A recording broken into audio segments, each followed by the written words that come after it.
श्रावण महिन्यात कांदा लसूण का खाऊ नये? श्रावण महिन्यामध्ये कांदा लसूण खाणे का वर्जित आहे? कारण की यामागे एक पौराणिक कथा सांगितली जाते. ही कथा समुद्र मंथनाची आहे. जेव्हा श्री विष्णूने मोहिनीचे रूप धारण केले होते, तेव्हा मोहिनी सर्व देवतांना अमृत देत असताना त्यामध्ये एक स्वरभानू नावाचा राक्षस येतो व देवांचे रूप धारण करून अमृत पिण्यासाठी देवांच्या लाईनमध्ये बसतो.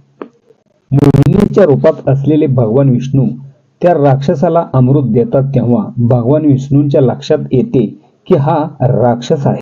तेव्हा भगवान विष्णू पूर्ण रूपात येऊन सुदर्शन चक्राने त्या राक्षसाचे 2 तुकडे करतात. एक धड आणि दुसरे मुंडके. यातून निघालेले रक्त जमिनीवर सांडते. तेव्हा त्यातून लसूण हा उत्पन्न झाला आणि मुंडक्याचे रक्त जमिनीवर पडले. त्यातून कांदा हा उत्पन्न झाला. म्हणून यामध्ये उग्र वास आपल्याला जाणवतो.